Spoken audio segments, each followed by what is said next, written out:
Yung sagot sa may shield tungkol maintindihan natin ang chapter 11 ng Roman. Para natin si Bigyan ni Gina, siya po ang gabi sinasabi. Ayan po, isang mapagpalang gabi po muli sa bawat isa. Ngayon po ay dadaan po tayo sa Romans 11. Konting ano lang po, yung sa ating previous chapter kasi sa Romans 10, actually karugtong lang po ito ng Romans 11. Yung Romans 10 po kasi, ang tinutukoy po doon kasi yung Israel, yung bayan ng Israel rejects the gospel. Ngayon po, dito sa 11, kasi nga, diba, sa chapter 10, kaya yung mga Israelites dati ay nireject dahil doon sa kanilang faith, sa kanilang unbelief. Wala silang tamang sistema ng kanilang faith that time. So ngayon po, dito ngayon, gina-justify po ni Paul kung papaano maliligtas pa rin ang bayang Israel dahil sa kahabagan pa rin ng ating Panginoon. Nandun pa rin po. Sino pong gustong bumasa ng verse 1 hanggang verse 3? Ikaw, gusto mo basahin? Chapter 11, verse 1 hanggang verse 3. Ang awa ng Diyos sa Israel. Ang tanong ko ngayon, tinakwil na ba ng Diyos ang mga taong pinili niya? Aba, hindi. Ako mismo ay isang Israelita. Mula sa langit ni Abraham at kabilang sa langit ni Benjamin. Kung hindi tinakwil ng Diyos ang kanyang mga tao na sa simula pa ay pinili na niya. Hindi niyo ba natatandaan ang sinasabi sa kasulatan ng ereklamo ni Propeta Elias sa Diyos ng mga Israelita? 3. Ang sabi ni Elias, Panginoon, pinatay po nila ang inyong mga propeta at winasak ang inyong mga altar. Ako na lang po ang natitira at gusto pa nila akong patayin. Po, salamat po at purihin ang Panginoon sa pagkabasa po ng kanyang salita. Ang tinutukoy po ni Paul dyan sa verse 1 hanggang verse 3 ng chapter 11, yan po kasi yung remnant. So, yan pa yung mga natira or bahagi ng Israelites. Kumbaga parang yung nabasag po. Nabasag siya. Yung tipong bote nabasag. Yung mga fragments noon, which is yung Israelites or yung fragments, may natira pa rin. Sinave ni Lord pa rin yung mga fragments na yun, yung mga natira or kabahagi doon sa mga nawasak or nabasag na Israelites. Yan po ibig sabihin ng remnant, ibig sabihin lahi. So ang patunay po kasi dyan, gaya ng sabi po ni Paul, isa si Paul na patunay na siya ay naligtas. Kasi po ang sabi niya, hindi itinakwil ng Diyos ang mga Hudyo. Si Pablo po mismo yun. Kasi nga si Pablo po ay isang descendants ng Israelites. Siya po rin ay isang membro ng tribo po that time ni Benjamin. So, siya ay isang Hudyo at siya rin ay pinili ng Diyos upang maging isang mananampalataya at isang apostol. Sa verse 2, ang tinutukoy naman po dito, kasi nga, ang tinutukoy po sa bansang Israel that time, hindi lamang yung mga hinirang sa loob ng bansa. Tapos, binanggit kasi ni Pablo dito yung ilustrasyon, di ba makikita nyo si Elias. Sino ba si Elias dyan? Nung si Elias po kasi, ma-share ko lang po kasi, si Elias po kasi ay fearless ano po siya, reformer that time. Siya po kasi ay, kung makikita po natin, sa 1 King chapter 18 verse 15 to 18, kasi ang sabi ni Elias kasi diyan, dito makikita ang propetang Elias gaano siya ka-fearless kasi that time kasi talaga hindi yung si Elias na lang kasi ang parang natitirang sumusunod kay Yahweh. Siya na lang talaga.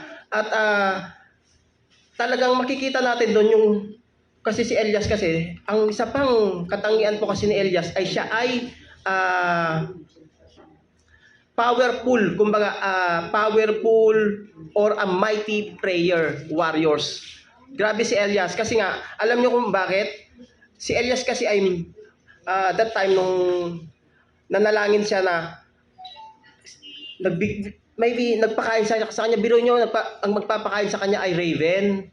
Raven, tapos widow, tapos mga anghel. Maniniwala kaya kayo noon? Dito sa ating buhay ngayon, paano kaya natin yun iisipin? Raven, magpapakain sa'yo, ibon. Tapos so makikita natin kung gaano siya ka-powerful, gaano po siya tinutugon ng Lord doon sa kanyang panalangin. Ang sabi nga, di ba, tingnan niyo po sa James 5:17. Kung andyan yung typography ni Elias, yung sa Revelation 5:17, ay James 5:17 pala. Si Elias ay isang tao na tulad din natin. Nang mataimtim siyang nanalangin na huwag umulan, hindi nga umulan sa loob ng 3 taon at 6 na buwan. So nakita nyo, grabe siya. Kaya ako po tinawag na mighty prayer. So kaya binanggit ni Paul yan dyan, si Elias ay descendants po kasi din siya from Paul.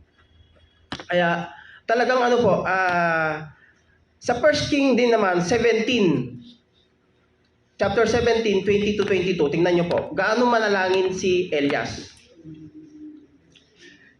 At nanalangin, Yahweh aking Diyos, ito ba ang inyong igaganti sa babaeng nagmamagandang loob sa akin? 3 beses siyang dumapa sa bata at nanalangin ng ganito, Yahweh aking Diyos, hinihiling ko pong muli ninyong buhayin ang batang ito. Dininig ni Yahweh ang dalangin ni Elias at muling nabuhay ang bata. So makikita natin. So ito yung mga remnant, mga natira na tinutukoy po dito ni Pablo, which is yung Israelites na gusto pa rin isave ni Lord. Gusto niya pa rin palang panatilihin kasi nga, alam niyo po kasi yung remnant na yan na tinatawag or yung descendants, yung mga natira or bahagi ng kasi nga doon sa remnants na yan, doon sa sinave ni Jesus ni Lord na yan, kasi nga may pangako siya. Kaya nga yung gospel ay nakarating pa rin sa atin dahil nga doon sa ginawa ni Lord na pangako niya sa ating mga ninuno kay Benjamin. Hindi ko lulip-lulipulin, hindi ko uubusin ang iyong lahi. Makikita niyo yan sa verse 4. Tingnan po natin sa verse 4 hanggang 6. Sino pwedeng bumasa? Sige, ako na lang. Anong sabi sa verse 4 to 6? Ngunit, ano ang sagot sa kanya ng Diyos? Nagtira ako ng 7,000 lalaking hindi sumamba sa Diyos-Diyosang si Baal. Ganoon din naman sa kasalukuyan, meron pang nalalabing mga hinirang ng Diyos dahil sa kanyang kagandahang loob. At kung iyon ay dahil sa kanyang kagandahang loob, maliwanag na iyon ay hindi dahil sa gawa, sapagkat kung ang ginawa ng tao ang batayan, hindi na iyon nasasabing kagandahang loob. So kung makikita natin, pinapakita po kasi dito sa verse 4 to 6, ito naman, ang tawag po dito sa verse 4 to 6 ay yan yung mga faithful minority, which is yun yung mga nasabi natin kanina nga, mga nalabi. Yan yung mga naiwan. Kasi po ang punto ni Paul dito ay yung pagliligtas ng Diyos sa nalabi.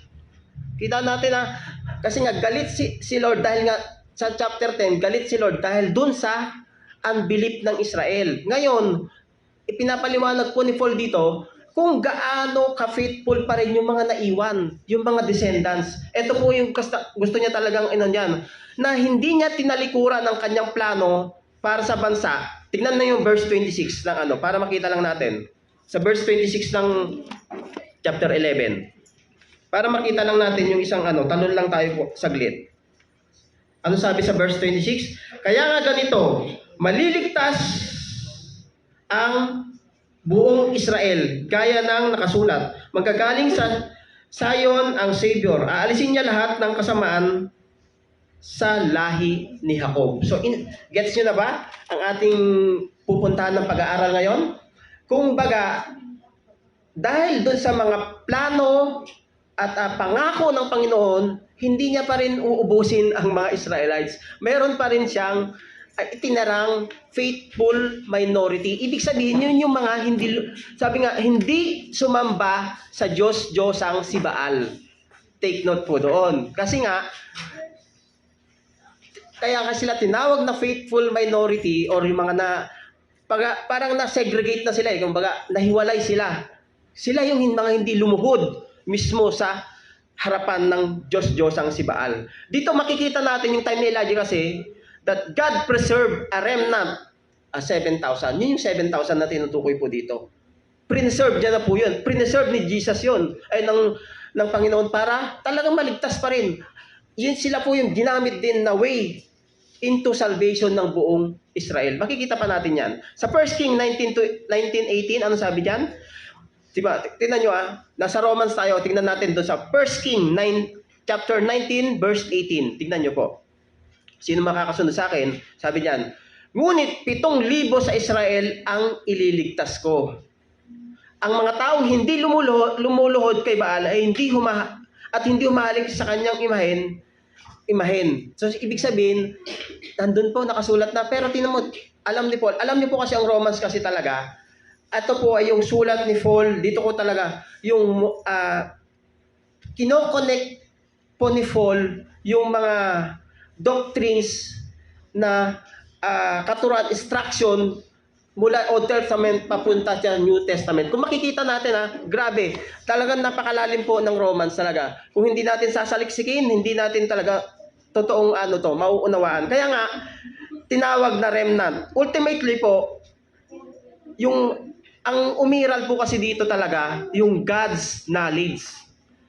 Yung umiral dito, God's knowledge po, wala pong makakapantay. Biruin nyo, i-separate niya yung 7,000, alam niya agad. So wisdom po ni Lord yun, nanggagaling. Walang makakapantay, gaya po ng sabi ni David din. Kung makikita niyo rin sa verse 26, tingnan niyo po, silipin niyo lang po abang ako'y nagsasalita. Tingnan niyo sa verse 26, sa sabi ni David. Anong sabi ni David diyan? God's knowledge, di ba? Sabi nga, sa Psalms 139:2, ang lahat ng gawain ko sa iyo ay hindi lingid. Kahit ikaw ay malayo, batid mo ang aking isip. So ganyan po mag-isip si Jesus. Ganyan po mag-isip ang ating Diyos Ama. Lahat ay batid ng Diyos sa atin. Walang makakatago, walang makakapantay. Kahit na sino, kahit malayo ka pa, ay alam mo ng Diyos. Kaya sabi ni David diyan, 69 sa 139:2. Sa Psalm 69:5 sabi niya, batid mo o Diyos, naging baliw ako. Ako'y nagkasala, di pa lingid sa iyo. Kasi nga, grabe to. Makikita niyo po. At isa pang punto po dito ni Paul, tayo ay God's elect na rin. As Gentiles po, makikita natin mamaya, as Gentiles, tayo ay pinili ng Diyos. We are God's elect. Sa Romans 8:33, ano sabi? Sino ang makakapagpaharap ng paratang laban sa mga hinirang ng Diyos? Gayong ang Diyos ay nagpapawalang sala sa kanila. At dahil po, sa pagpili ng Diyos sa mga faithful po na minority, we are now saved by His grace. Kasi po yung ating gawa ay insufficient. Kaya tayo nasi-save dahil pa rin sa grace ng ating Panginoon. Nandun pa rin po nakakabit. Sabi nga sa Galatians 2:16, gayon man, alam naming ang tao ay pinapawalang sala sa pamamagitan ng pananampalataya kay Hesus Kristo. Ibig sabihin, kaakibat po rin po doon yung ating faith. Kasi nga nawalan ng belief ang Israelites that time. Kaya nga, ito, pilit pa rin, alam nyo, plano ng program ng Panginoon, grabe, hindi natin talaga maarok. Iba yung ito yung God's program, itong chapter 10 and 11, God's program to kung tutuusin, nakaplano na ililigtas pa rin ang Israelites, sabi niyan. Kaya kami ay sumasampalataya kay Hesus Kristo upang mapawalang sala sa pamamagitan ng pananampalataya sa Kanya at hindi sa pamamagitan ng kautusan. Sapagkat walang taong pinawalang sala sa pamamagitan ng pagsunod sa kautusan lamang, kundi dun sa faith natin na nananalaytay po sa atin. Faith pa rin po ang pinanggagalingan dito kasi nga unbelief ang nangyari sa Israel. Nawalan sila hindi nila kinikilala si Jesus. Hindi nila kinikilala na siya ay Diyos talaga. So pinapakita po dito yung God's sovereignty ng Panginoon. Kaya nga yung plano dito, yung God's sovereignty kasi, alam niyo po ba, yung God's sovereignty, which is yung supreme power or authority or kapangyarihan sa mga Israel. That God is in control pa rin po. Sa 7 to 10, ano sabi? Teka lang, tignan muna natin Deuteronomy 4:19. Sabi nga doon sa huwag ninyong sasambahin ang araw, buwan, bituin o alinmang bagay sa kalawakan na nilalang ni Yahweh para sa tao. Ibig sabihin kasi, doon sa Israelites, di ba marami na pong boundaries or cultural na nangyari, cultural boundaries or kanino na sila sumasamba. Yun na yung nangyari yung mga unbelief nila. Doon po naganap lahat yan. Sa 7 to 9, ang sabi po dito naman sa verse na ito ay makikita natin yung judicial blindness. Ibig sabihin, sa ibang meaning, we are hardened. Alam niyo po, yung ibang Israelites, ginawa na ng harden ni Lord. Ginawa na silang harden or sleep. Pinatulog na sila sa katotohanan dahil dun sa kanilang unbelief. Ganyan po ang nangyari. Nagkaroon sila ng blindness. Wala na silang makita. Di ba? Sabi sa kumbaga, spiritual sleep, natulog sila. Tulog sila sa spiritual na bagay. Sabi sa Isaiah 29:10, sabi niyan, sapagkat pinadalahan kayo ni Yahweh ng espiritu ng matinding antok. So, may naiantok na po ba dito? Sige, pag inaantok na kayo. Spirit, pinapadalaan po kayo ng kalaban po yan Pag meron na kayong spiritual, or ano ba tawag dito? Matinding antok na. Sabi po dito, wag po tayong gagaya dito sa Israelite, Kasi nga, tinakpan niya ang inyong mga mata, kayong mga propeta, tinakpan din niya ang inyong mga ulo, kayong mga manghuhula. So, talagang wag po sana tayong humantong sa ganito. Na magiging blind na tayo sa mga katotohanan, sa ating faith. Wag po sana. So, kasi nga, talagang, sabi nga, pray lang talaga. Pray po tayo. Especially ngayon yung nabanggit po ni Bishop kanina, talagang Sabi rin po sa Matthew 13:14, natupad nga sa kanila ang propesya ni Isaias na nagsasabi, makinig man kayo na makinig, hindi kayo makakaunawa kailanman. At tumingin man kayo ng tumingin, hindi kayo makakakita kailanman. Ibig sabihin po, kaya sila spiritual blindness, sila ay ignorant. Naging ignorante na sila, walang kalam-alam.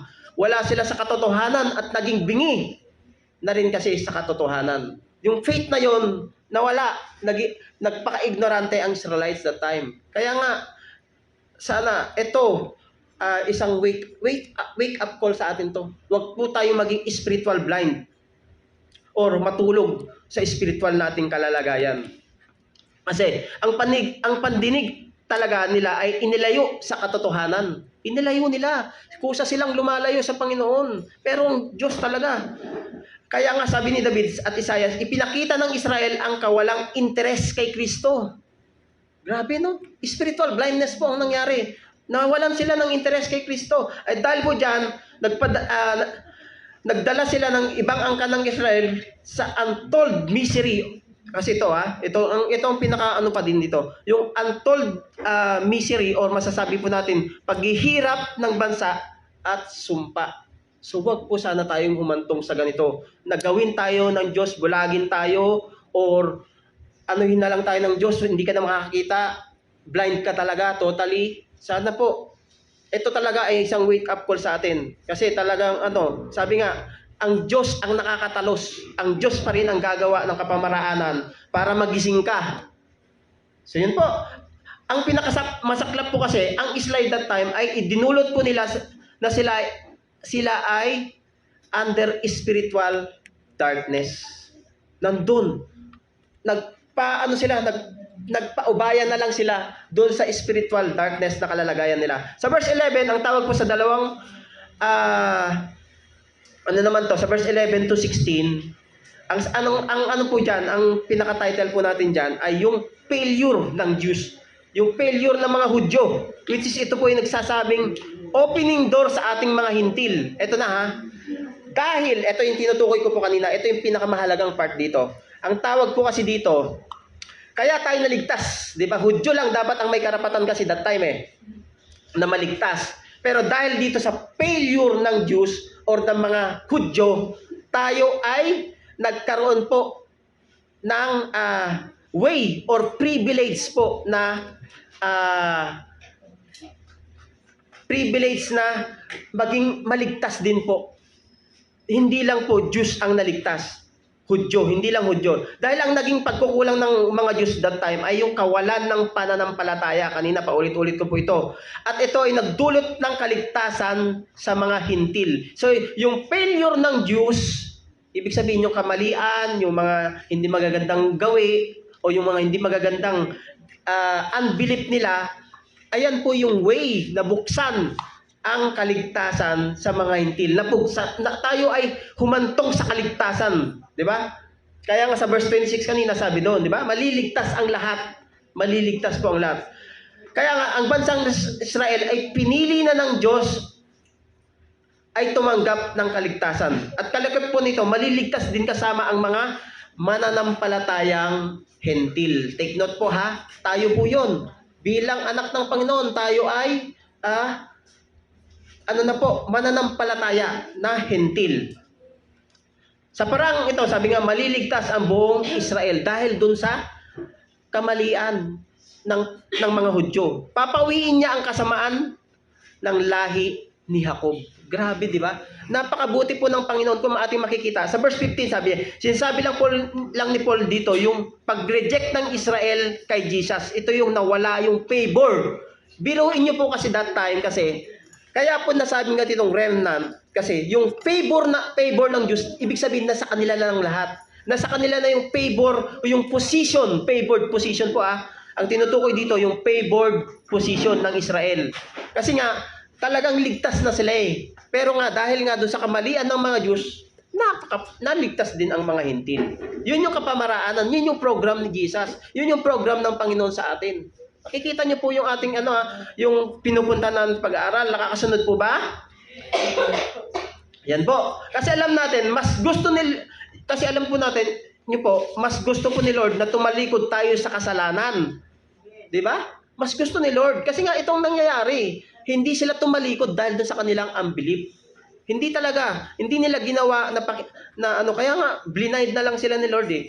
Makikita niyo po yan sa Ezekiel 33:11. Tingnan niyo. Ezekiel 33:11. Sabihin mong pinapasabi ko na akong si Yahweh, ang buhay na Diyos ay hindi nasisiyahan na ang sino may mamatay sa kanyang kasamaan. Ibig sabihin, ganyan tayo. Dati. Kasi nga, yung ibang tao ngayon, blind kasi talaga eh.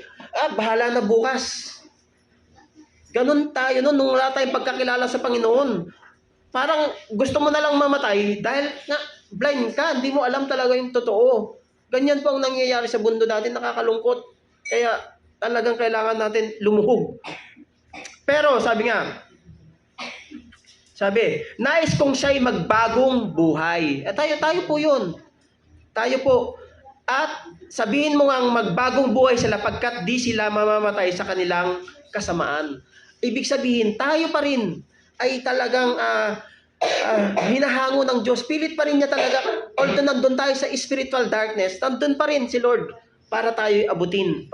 Ang ganda talaga ng plano ng Diyos sa atin. Programa niya. Hindi lang talaga natin nakikita. Pero ito talaga. Sabi sa Ezekiel 18:23, hindi ko ikinakasiya ang kamatayan ng masama. Sabi pa ni Yahweh, ang ibig ko nga siya ay magsisi at magbagong buhay. Kaya nga po, ang Israel dahil sa kagandahang loob po ng Panginoon sa Israel, ipinakita ng Diyos yung covenant pa rin. Yung pangako niya sa mga Israel ay nanatili talaga. Kasi nga, eto po, yung covenant ng Diyos kasi for Israel ay nanatili at talaga pong may purpose yung rejection. Yung rejection ng Israel, that time, may purpose pa rin pala. Ginawa pa rin purpose, may kahulugan pa rin pala yung pag-reject ng mga Israel, may purpose, tayo ay naligtas. Salamat sa Panginoon. Naintindihan po ba natin? Dahil doon sa pag-reject na yon, tayo ay naligtas hanggang ngayon, kaya tayo buhay. Yun po yung ibig sabihin ni Paul dito. Talagang nagkaroon tayo ng way para magkaroon to preach the gospel. Ito na si Paul. Siya ay nag-missionary. Siya yung gumapang sa atin para sa kaligtasan. Ito po yung tinutukoy talaga yun. Kasi nga, di ba sabi pa nga doon sa mga ibang verse, sabi nga, hayaan mo magselos yung mga Israel. Hayaan mo magselos yung mga Israel. Tingnan niyo po dyan sa verse 16 or 15 yan. Magselos ang mga Israel. Dahil nga, ang hentil kasi, nakapasok na doon sa favored position na tinutukoy ko kanina, yung favored na kalagayan ng mga Diyos dati, nandun na rin sa hentil. Na rin sa atin, na-share na rin ng Panginoon sa atin. Grabe. Kaya nga, hindi na lang po Jewish ang maliligtas. Kasi nga po, ito kasi yung paraan or reconciling ni Lord sa atin yan When Christ returned, the Jewish people po ay muling maririgather o restore pa rin ng Diyos yung favor na nawala doon sa mga Israel that time. And ultimately po, mabawi ng Diyos ang bayang Israel. Napakaganda po ng purpose ni Lord. Minsan talaga hindi natin yan naunawan, pero there's a great purpose po to reveal always the power of God sa buhay natin. Makikita natin yan. I-reveal at re-reveal lagi ni Lord yung kanyang kapangyarihan sa buhay natin. Unawain lang natin. Makinig lang po tayo. Di ba sa Romans 10:17? Hearing by hearing the word of God. Talaga, yun ang kailangan natin. Araw-arawin natin makinig ng salita ng Panginoon. At matututo po talaga tayo. Then, verse 17, ang tinutukoy naman dito ni Paul, ay nabanggit dito yung parable or yung olibo. Puno ng olibo. Ibig sabihin niyan, yung puno ng olibo na yan, it refers po sa mga Israelites. Yung juice po kasi dati ay natural branches. Ito po, kaya ko inaano to. Yung natural branches kasi, yung punong olibo kasi that time, yung mga ibig sabihin, yung mga sanga-sanga na ng punong olibo na yon, yan na yung na-occupy na ng juice. So ngayon po, yung branches na yon, yung ibang branches which is wild branches, ang tinutukoy naman doon sa wild branches, tayong mga hintil or Gentile Christians na po. Tayo yun. Wild. Sa ngayon siguro, masasabi po natin ding wild branches tayo. Pero ano na tayo? Pinili na tayo Ano na natin yun? I-accept na natin na tayo talaga ipinili ni Lord. Na-occupy na ng mga Gentiles kasi yung dahil sa unbelief ng Israel, ang resulta po ng Gentiles ay nagkaroon po ng privilege or place of privilege, yung same ng pwesto ng Jews dati. Kaya nga tinukoy dito ni Paul yung olive tree, yung branches. Kasi nga kung ano yung naging kalagayan ng sanga dati ng mga Jews, nandun na rin po tayo. Doon sa pwesto mismo ng mga Jews. Pinantay na ng Panginoon. So tayo ay ligtas po na pantay-pantay. So yun po.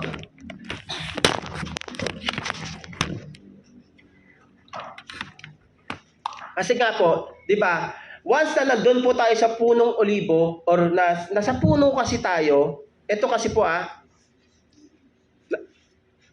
yung ugat po kasi ng punong olibo, ito yung Abrahamic Covenant. Na kalakap nito yung promise of blessing to both Jews and Gentiles sa pamamagitan po ni Kristo. Nabanggit din po kasi dito sa 17 to 19 ng verse po, nabanggit po dyan yung boasting. Ano ba yung boasting na yan? Nagiging mayabang natin. And grafting or pagputol ng branches. Kasi nga po, dahil nga po, doon sa mga branches na yan, ng puno ng olibo, ay pwede tayong maputol. Pwedeng alisin ng Panginoon. Pero alam niyo po, kabutihan pa rin ng Panginoon, idinudugtong pa rin tayo. May grafting, pwede pa rin tayong ituhog ng Diyos doon sa puno na yun. Ganun po ang ibig sabihin ni Paul dito. Tayong mga Gentile po kasi ay talagang ligaw na sanga. Sabi nga, kanina, ano ba? Wild branches, ligaw na sanga ng olibo. Kaya nangyari po, yung mga Gentiles ay nakikabit na rin or nakishare po sa matibay na spiritual life ng mga Jews. So napakaganda. Gets po ba natin? Ngayon po sa 20 dito, ito nga yung natutukoy ko kanina, yung nagbabala po si Paul dito. Doon sa broken status kasi dati, 'di ba? Tayo mga hintil, tayo kasi ganun tayo We are always mayabang. Alam niyo po kasi, nagpaalala si Paul dito na Yung status po kasi ng broken ano natin, pag nandun po tayo, yung Israel that time kasi, nandun, napunta sila dun sa broken status po that time na yung unbelief kasi nila, unbelief ng mga Israel. Kaya po dapat tayong mga Gentiles ay we need to stand in faith. Yun lang po ang paalala ni Paul dito. We need to stand in faith. At huwag pong maging haughty or mayabang, bagkos manatili po sana tayong Gentiles na yung merong takot. Amen po ba?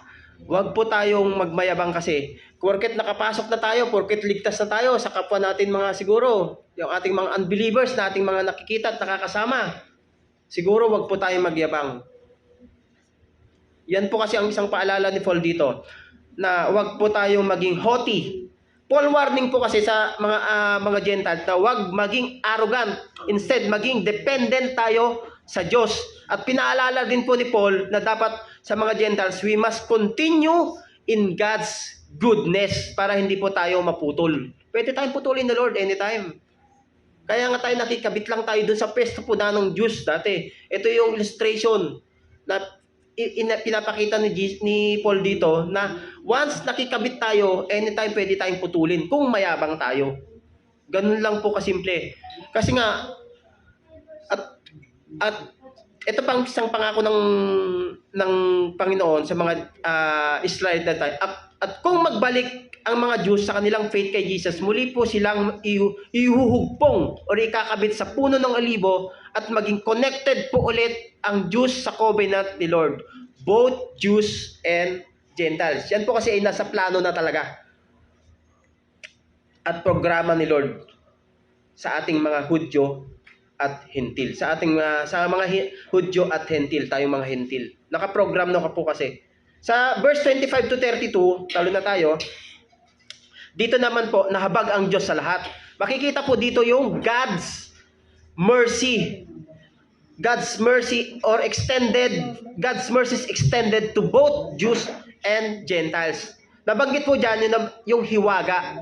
Kung makikita natin dyan, sa verse 25, mga kapatid, isang hiwaga ang nais kong malaman ninyo upang hindi maging mataas ang palagay ninyo sa inyong sarili at ang pagmamatigas ng Israel ay sa isang bahagi lamang hanggang sa mabuo ang takdang bilang ng lahat ng mga hintil na lalapit sa Diyos. Ngayon, nabanggit yung hiwaga. Ano yung hiwaga na yan? Ano yung mystery na yan? Yung mystery daw na yan na tinatawag ni Paul dyan, meron po kasing chance na maging wise tayo minsan. Doon sa ating wise decision or wise opinion mind natin, yung mga Israelite that time kasi, doon sa pagiging wise, kaya nga sinasabing wag maging mayabang ha. Sabi natin, opinionated tayo eh. Kala natin magaling tayo. Ito yung itong isang dito, yung wise opinion na yan ng mga Israelites that time, ito yung nagiging wise nila, yung pagiging wise pala nila that time, kasi kala kasi nila marunong na sila, totoo yung pinupuntahan nila, yun pala ay nagsilbing blindness sa kanila. Doon sa tinatawag nilang wise sila.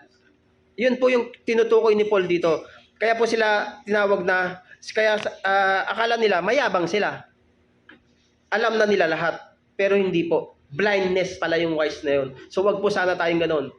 Wise ka nga, inakala mo sa sarili mo, pero blind ka pala. Yun po yung totoo. Sa verse 28 to 29, ang naging enemies kasi po, ang naging enemies ang Israel. Why? They reject the gospel. Naging enemies po sila ng Diyos. Kasi nga, nireject nila ang gospel. Pero dahil nga, ito ang pinakamagandang ginawa ng Panginoon sa atin. Dahil sa promises ng Diyos sa ating mga head of the family. Sino yung mga head of the family na tinutukoy dito? Yung tribo ni Benjamin. So, yung tribo ni Benjamin, ni Abraham, ni Isaac, at ni Jacob. Lahat po sila ay kasali din po dyan.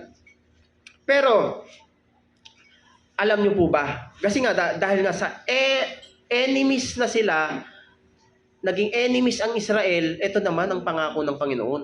Alam niyo po ba na naging irrevocable.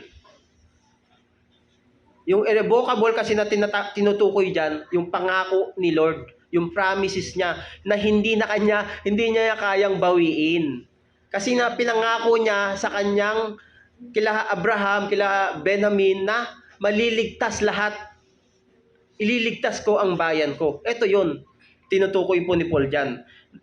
Dahil Diyos po ang nangako sa atin, sa ating mga ninuno, He will fulfill them. Yun po ang nangyari. Kaya tayong mga chosen ones or elect or pinili, tayo ay na-redeem talaga. Tayo ay binawi pa rin ni Lord. Di ba po? At nakarating yan sa mga hintil. At nagkaroon din po ng remission. Ibig sabihin, pinatawad pa rin ni Lord. Yung remission of sins or yung pagpapatawag ng Diyos sa mga unbelief, pagpapatawad natin. Dahil sa kanya rin po pangako, kaya ultimately ang Israel ay nagkaroon din ng restoration. Na-restore pa rin tayo. Kasi ang Diyos ay nangako. Diyos ang nangako. Kasi siya ay immutability, walang pagbabago. Hindi nagbabago ang Panginoon. Ngayon po, sa last part, sa verse 33 to 36, ito naman. Dito na tayo magtatapos. Kasi nga po, di ba, ano sabi po dyan? Halos nagpuri si Paul dito. Papuri sa Diyos, yung sinabi niya dyan. Lubhang napakasagana ng kayamanan ng Diyos. Di matarok ang kanyang karunungan at kaalaman. Sino ang makakapagpaliwanag ng kanyang mga kapasyahan? Sino ang makakaunawa ng kanyang mga pamamaraan? Gaya ng nasusulat, sino ang nakakaalam sa pag-iisip ng Panginoon? Sino ang maaaring maging tagapayo niya? Ito lang naman, tinutukoy lang naman po ni Paul dito sa 32 to 36. Makikita natin yan yung God's wisdom, God's knowledge, yung kanyang divine ways, yung kanyang mga programa sa buhay natin, sa pamilya natin, sa ating mga kinabibilangan. Nandyan lahat. Ito yun. Yung kanyang divine ways kasi, strange providence natin. Alam niyo, strange providence. Baka yung pakay ng Diyos ay kakaiba sa buhay po natin. Iba po, doon sa inaakala natin pakay natin, plano natin, iba po sa plano ng Panginoon. Ito po yung natin tatandaan. Kaya, ang Diyos po ay unsearchable. So yun po, ang ating Romans 11. Sa Diyos po ang papuri.